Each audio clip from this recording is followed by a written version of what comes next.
Students, can I have your attention? Can we start the class?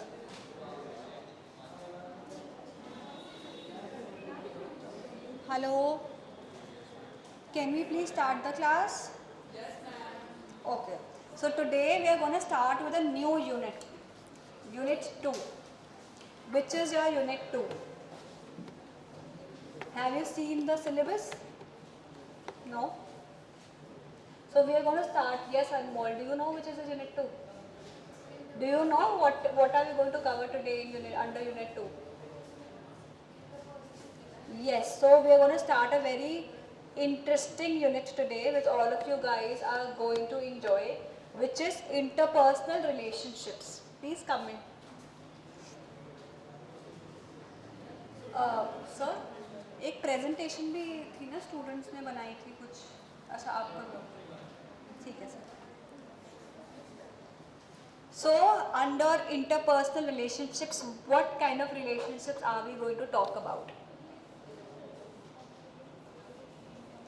Intimate relationships, relationship with friends, family members, and with strangers? Not much. Okay. So the first topic that we are going to cover is evolution and attraction. So here we are going to focus on basically evolutionary concept of reproductive fitness. According to our evolutionary perspective, who do we feel have good genes? Who do we feel have physical health? According to Langlois and colleagues, wait, let me get a pen for writing it.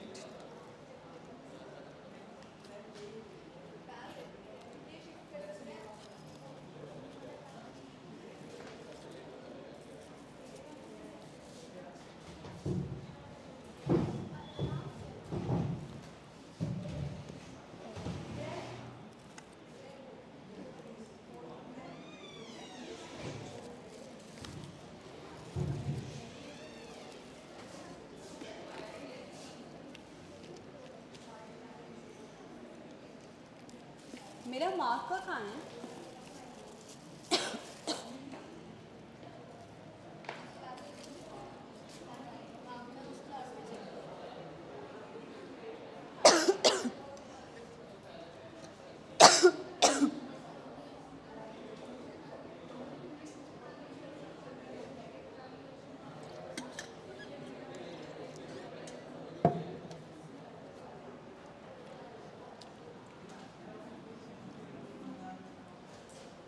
ले आओ उस room से ले आओ So can I have your attention once again? According to Langlois and colleagues, the spelling is Langlois. People are able to guess the reproductive fitness of an individual by seeing whether they have good genes, whether they have youthful appearance, whether their body and face are symmetrical. All these things give some cues about reproductive fitness of an individual. Those who are perceived to have higher reproductive fitness are likely to be perceived as being more attractive. Right? Everybody prefers a youthful face, body and face symmetry, etc. Another factor that determines attractiveness. नहीं है कोई marker? Okay, so since the topic is interesting, I expect you to keep listening to me despite me not being able to write on the board. Okay? Another thing that determines attractiveness is fertility. Okay? Research has says that a woman's fertility status can have an impact on how she relates to some men. A woman who is near her ovulation is likely to prefer a man who is competitive over somebody who is not competitive. That is, fertility status of ovulation will have an impact on what kind of a man is she likely to find more attractive. If she is ovulating, she is likely to find a competitive man more attractive. But this is very short term. When we are talking about short term attractiveness, of course, competitiveness would be found to be attractive. But when we talk about long term attractiveness, what women find attractive is whether the man has a potential to be a good father. Their perspective shifts. Now they are more focused on financial stability, whether the person is faithful and warm. Right? So here if we can see one observation that you can make, a man's physical attractiveness is not a primary concern for a woman. Right? Second thing, seeing the color red. Research has found that whenever red color is used as a background for clicking photographs or individuals. Suppose a woman's number of women's pictures are clicked on red background versus white or blue. Men are more likely to find women whose pictures are clicked in a red background to be more attractive. The color red is perceived to be linked to sexual attractiveness, as well as a person who sees color red associated with a woman also perceives her to be more intelligent. So red color has been seen as, in fact, it has been seen as a sign of readiness for mating. This is there across all species, not just humans. So other species also, in a wide range of animal species, often perceive and associate the color red with readiness of mating.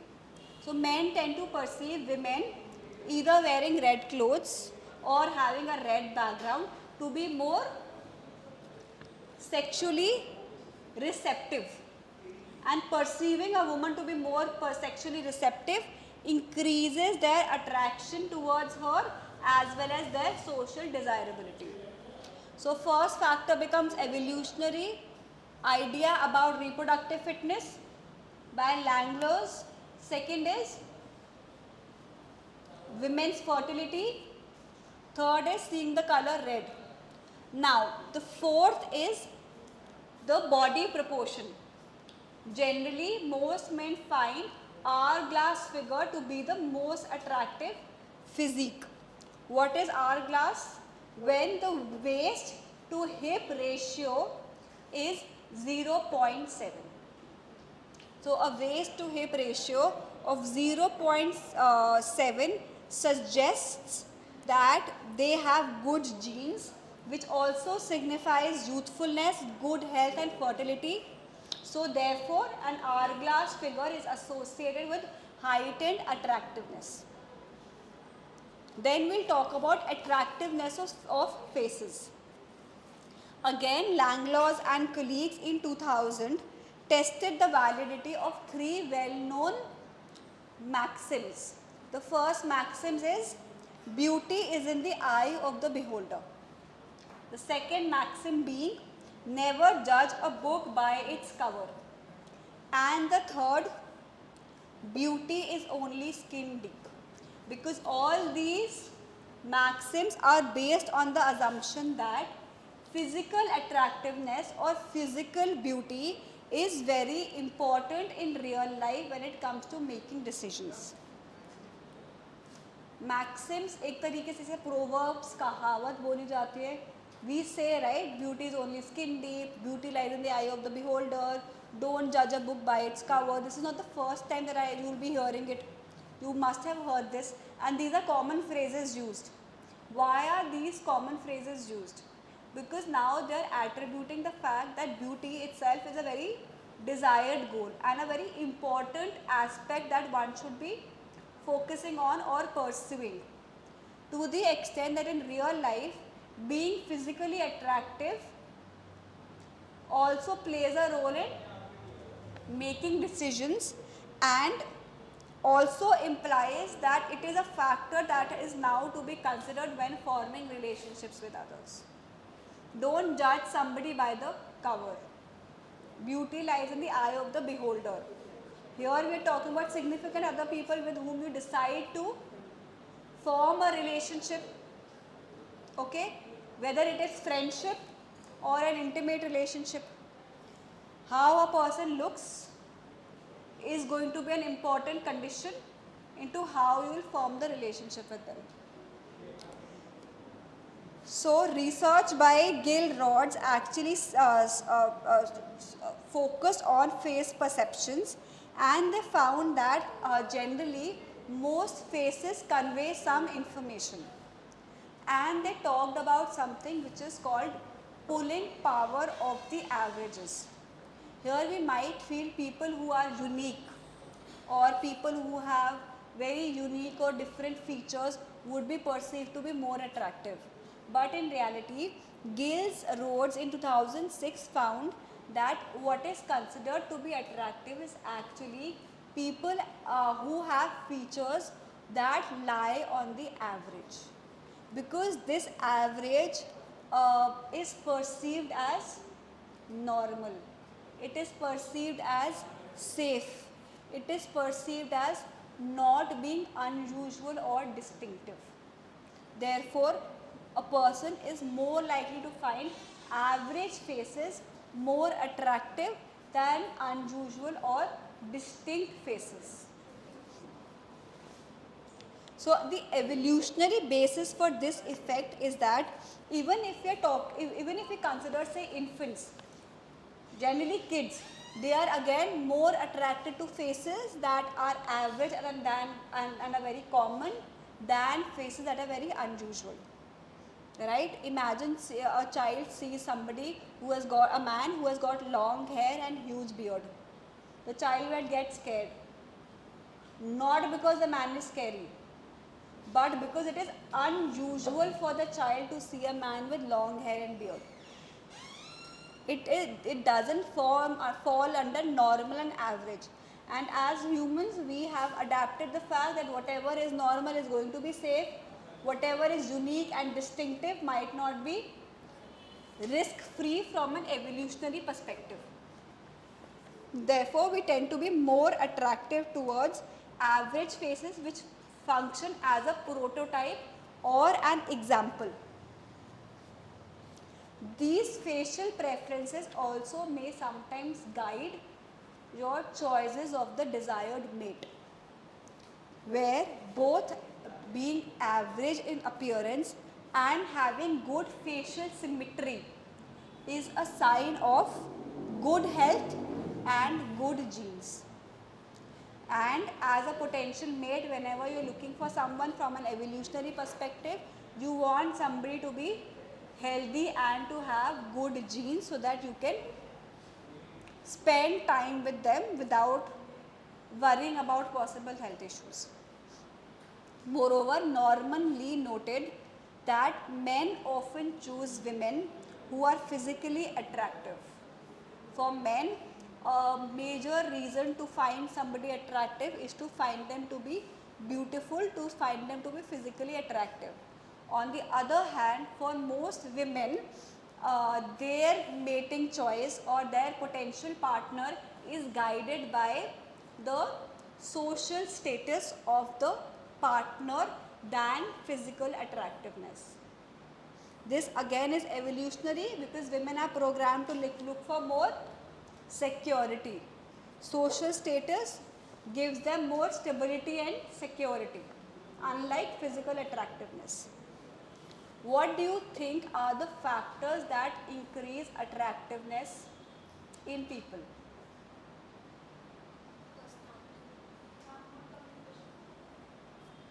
Factors, not characteristics. Communication. Okay. So I want you to take 2 minutes to do a very simple activity.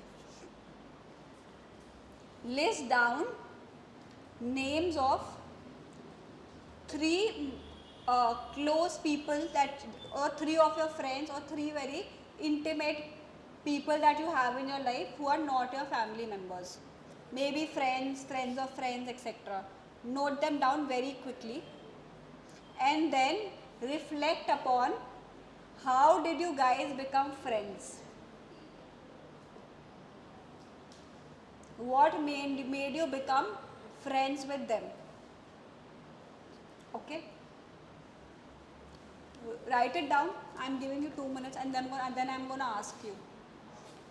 Write names of 3 people who you are very close to, who you feel that you have an intimate relationship with and a close bond, and tell me how did you happen to become friends with them.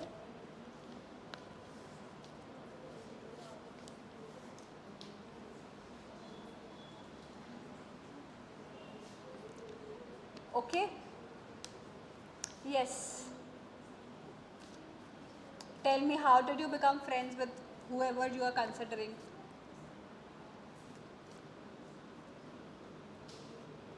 जल्दी करो, class का time जा रहा है. Anybody else wants to share? Akash, how did you become friends with? Yes, multiple friends. Oh, how did you become friends with them? That's my question. I understand that feelings. मतलब अपने दोस्तों की जो भी feelings होती है. Okay. Manya.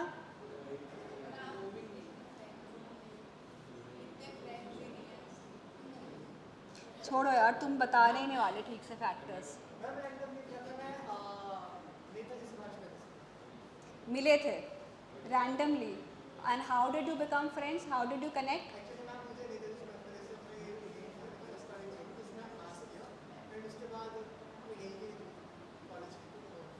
Similarity मिल गई आपको कि सेम कॉलेज की स्टूडेंट है, देयरफॉर यू बिकेम फ्रेंड्स. अगर किसी और कॉलेज की होती शायद आपने आगे बात नहीं की होती. लड़ाई हुई थी, फिर कैसे और क्या पता चला बातचीत करके? क्या अच्छा, क्या अच्छाई दिखी? नेचर में क्या? Emotional support. ऐसे फैक्टर्स आइडेंटिफाई करते हैं. So what leads to attractiveness और what increases attractiveness? The first factor is proximity. Proximity क्या होता है?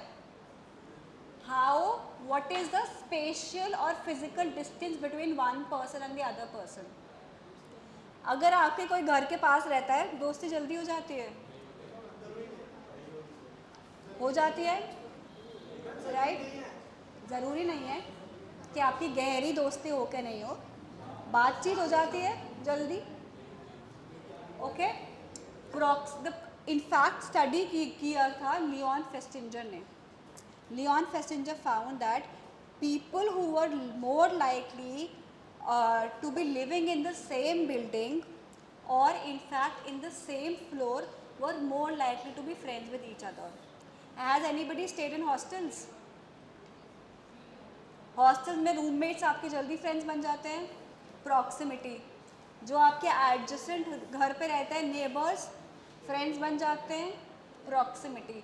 People who stay together, live together and there is low amount of distance, less distance, they tend to become close to each other, right? The reason being there are less efforts and less cost that you have to incur to meet them and to maintain the friendship. Colony friend है, कभी भी जाके मिल लो. मज़ा भी नहीं आया था, कोई बात नहीं, नीचे ही तो गया था घर के. 1 घंटा ट्रैवल करने जाओ अपने फ्रेंड से मिलने के लिए और फिर मज़ा नहीं आया. क्यों ही मिला मैं? Your costs are low,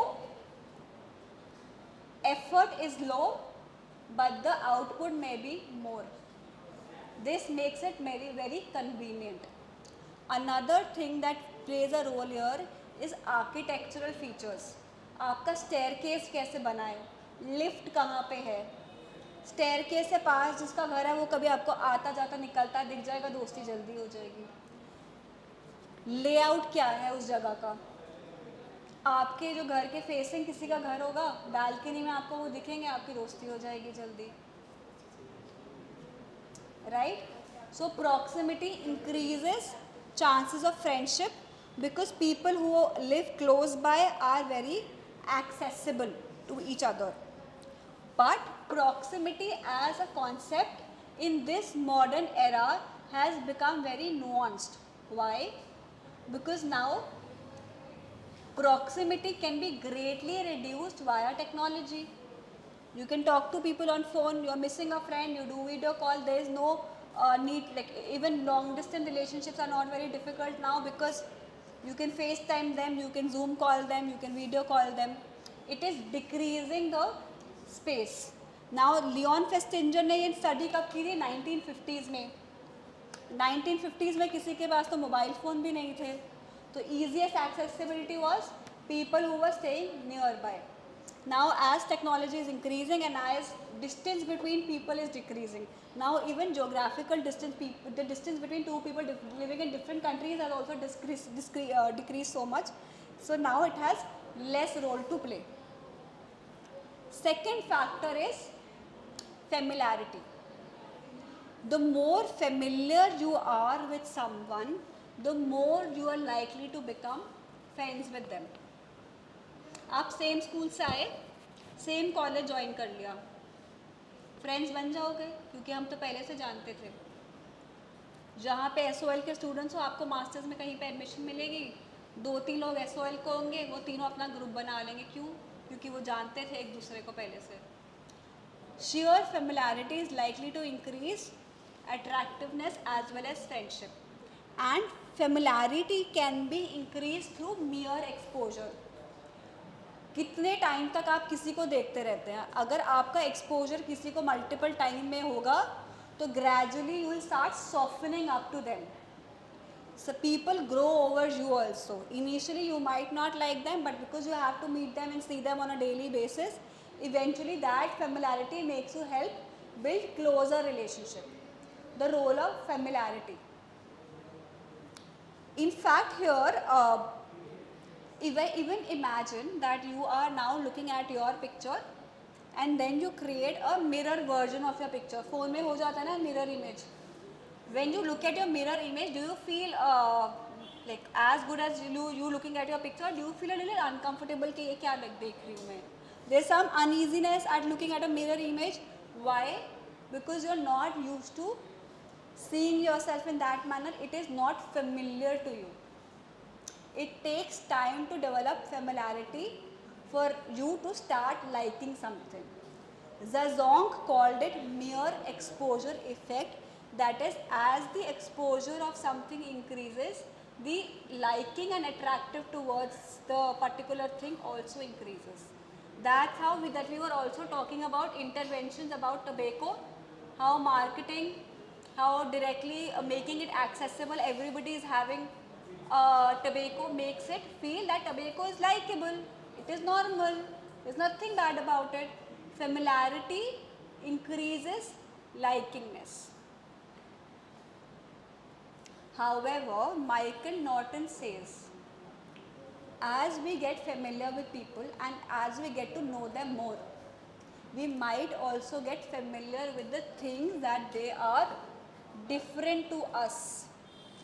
We will also get to know about our dissimilarities, differences in attitudes, differences in belief systems.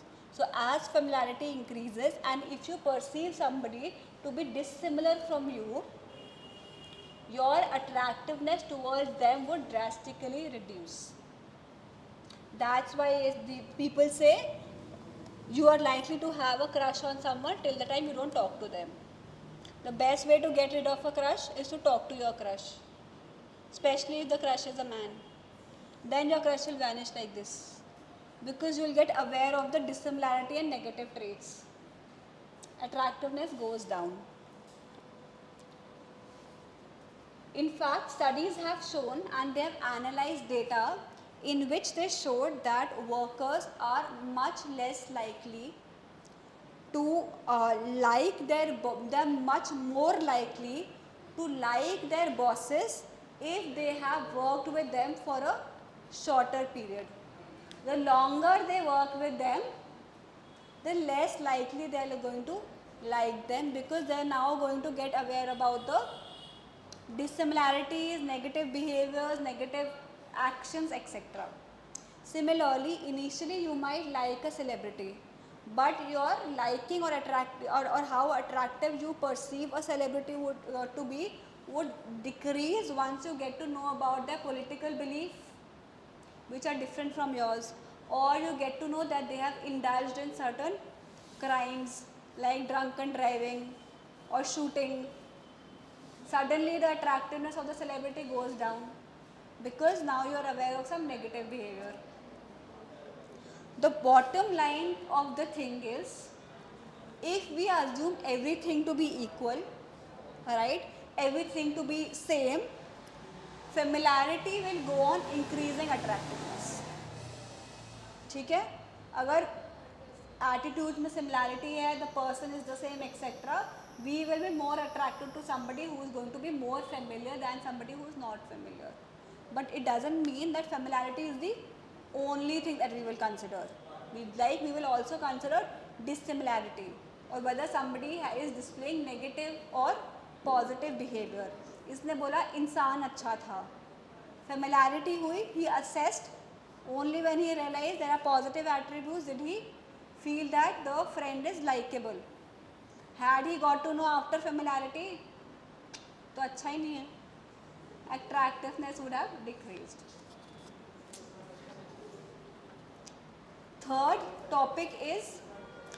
factor is similarity. The more similar somebody is to us, the more likely that we are to find them to be attractive. Don Byrne and Gerald Clore, D-O-N, Don, B-Y-R-N-E, Byron, and Gerald, G-A-R-A-L-D, Clore, C-L-O-R-E. He showed that through his study that there is a connection between sharing attitudes with another person and liking them. If you share your attitudes with somebody and you find that your attitudes are similar to them, or both of you hold similar attitudes, you are likely to find them to be attractive and maintain a good relationship. However, if you feel that you have dissimilar attitudes, the relationship will pose problems. Clore in 1976 came up with something called law of attraction. He said that attraction towards a person bears a linear relationship to the actual proportion of similar attitudes shared by the person. What does this mean? Attractiveness or attraction and similarity have a linear relationship. As similarity increases, attraction will increase. As similarity decreases, attraction will decrease. This is called law of attraction. Class? अच्छा sir वो staff room पे है, staff room पे लेको. हाँ जी. This law is applicable not just to attitudes but to other things also. If somebody agrees with your perception, if they validate your belief systems, you are likely to find them to be attractive. If they don't agree with your perception, if they don't validate your belief system, it's not going to be reinforcing and rewarding to you, therefore you are less likely to like them. In fact, you remember we studied in first semester when we were doing the course on personal differences, personal and individual differences. There I quoted a study in which the study said that even between married couples, if there is a partner who has a negative image of themselves and the other partner has a positive image of the partner, they are still likely to have more conflicts than a partner who has negative image of the partner. Why? Because that negative image is confirming their initial belief. They are confirming that perception. We want validation, reinforcement for our own perception. So even in those cases, attraction is going to increase. Moreover, differences in attitudes, differences in interests is likely to lead to avoidance and dislike. Okay, because it is not consistent with the theory of cognitive dissonance. How can you like somebody who is so different in thinking from you? You are a BJP supporter, she is a Congress supporter, right? Cognitive dissonance हो जाएगा वहीं पे. Similar ही नहीं है attitude में, right? Okay. Natasha Tweddell and her colleagues investigated the link between similarity and initial attraction in contemporary speed dating. They wanted to see whether it is the actual similarity or the perceived similarity that leads to attraction. What is the difference between actual similarity and perceived similarity? Perception से आपको कितना लगता है दूसरा similar है, और actual similarity is basically कितना actually में similar है. What do you think has more effects on attractiveness? Actual similarity or perceived similarity? Perceived similarity. आपके लिए reality क्या है? जो आपका perception है. हो सकता है you and her are very different, but you perceive yourself to be similar. हो सकता है you and her are very similar, but you feel ये तो बहुत different है. By the sheer difference, or by the sheer superficial difference of the way you dress. बाहर बाहर से different है, अंदर अंदर से same. Perception different का है, actual similarity है. But what leads to attractiveness is perceived similarity more than actual similarity. Okay, the last topic that we'll talk about today is called associative matching. Associative matching क्या होती है? It is the previously held belief that beliefs about appropriateness such as gender, physique, socio-economic class and religion plays a role in finding somebody attractive. So they say that okay, your similarity, proximity and what is the other factor? Familiarity they play a role, but more than that what plays a role is associative matching, which means how well does somebody match to your physical appearance, to your socio-economic status, your religion, your desired physique. Those have more role to play than other factors. So the concept of associative matching is actually used by most of the dating apps that match people on the basis of, what do they match people on the basis of? Physical attractiveness, belief system.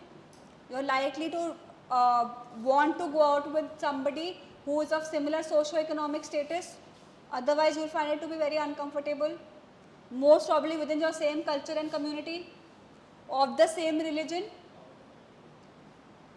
Alright, so all this is a part of associative matching, where of course in addition to other factors like proximity, familiarity, people who are evenly matched in their physical appearance, social background and personality, have similar interests, have similar way of spending their leisure time, have similar social backgrounds, are more attracted to each other. Therefore, we say birds of same feather flock together. A lot of times I've seen that even when it comes to friendships and people who are friends, generally two very similar looking girls would be friends with each other, right? Two people coming from similar social status will be friends with each other. So this similarity makes it plays a role, and this is further increased when we are talking about intimate match. Why? Why do you think it is very necessary to be associatively matched? Because of the need for social approval. You will only get social approval and parental approval when you bring in a partner from your own culture and community. दूसरे culture and community से लाओगे तो क्या होगा? घर में conflict, So your attractiveness towards somebody who is similar to you is also determined by the fact that you are willing to seek social approval of other people. Okay? And this gaining of approval from your own network is one of the most powerful predictor behind people wanting to select a partner from the same culture and of same physical attractiveness. Okay? Moreover, there are also uh, some cultural difference or role of cross-cultural attraction among people with respect to different ethnicities. Research shared that, of course, generally most people tend to go in for partners who are of the same ethnicity. But as compared to men, women are more likely to date people interracially coming from different ethnicity. Asians were more likely to date interracially than whites or Hispanics. Asians were more likely to date blacks as compared to whites and Hispanics. I am not saying that they prefer blacks, I am saying that Asians are still more likely to accept a black partner as compared to whites and Hispanics. So, willingness to date interracially is higher in women and higher in Asians. Therefore, a lot of times you will see in interracial marriages, often there is a woman who is an Asian. Perhaps unsurprisingly, willingness to date interracially is much lower in people who are politically conservative and who are very religious. So people who are very politically conservative would again want to stick to their own religion, and people who are very religious, of course, would want to stick to their own religion. Right? So this is very unsurprising finding. So we will start with how different personal characteristics lead to attractiveness in the next class. Okay? Now we'll have a break for some time and then you can move to your conference room or whatever, maybe this room for your practical class.